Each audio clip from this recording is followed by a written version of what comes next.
And it has been a spell of funny kick-off times, funny game days, and that just hasn't been any kind of regularity. Even if it's Saturday, Tuesday, at least there's a regularity there. Yeah.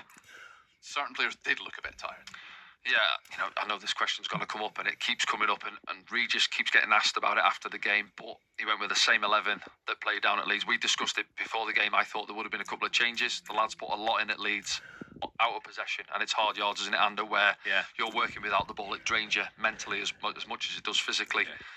When you're not getting too many touches on the ball and you're chasing shadows, as we did in that second 45 minutes at Ellen Road. But he went with the same 11, same subs on the bench.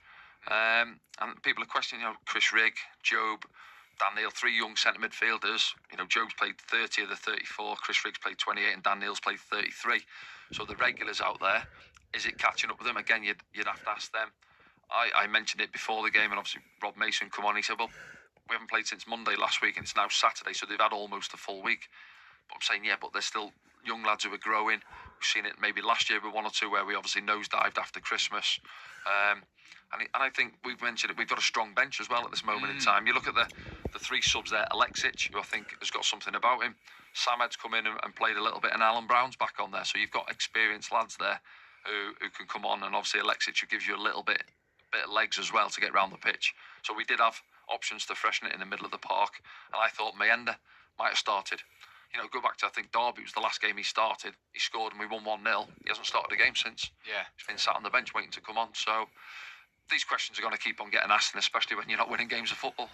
Does it make any difference? I kind of touched on it, but since New Year's Day, which was a Wednesday, Sunderland playing Wednesday, Sunday, Saturday, lunchtime, Friday, Tuesday, Saturday, and then a couple of Mondays a couple of Mondays and a Wednesday, and a couple of early Saturdays as well. Yeah.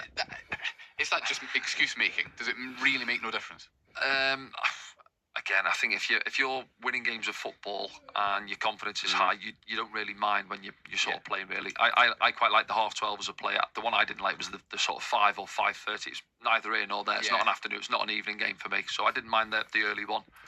Monday nights, again, you're waiting for everybody to play. Obviously, we played Leeds, didn't we? And then you're having to wait for that one. This week, we're playing Friday night against Sheffield, Wednesday away. And most fans like a nice 3 o'clock on a Saturday afternoon. But telly obviously pull rights these days, and they demand, what games get put on the box. And Sunderland in the Championship are a big fish, and they are going to get Sky games as well. So going to have to deal with it. Yeah. I think it's like everything, though, isn't it? It's something we've spoke about plenty of times on here. Players would rather play games if they're winning on a regular basis than train. Yeah. If you're winning games, all you want to do, you just can't wait for the next game because your confidence is high individually and collectively, and you think you're capable of beating anyone. Yeah. But then all of a sudden you lose a couple, and especially in the manner that they lost them. You're 1 up at Leeds going in 77th minute.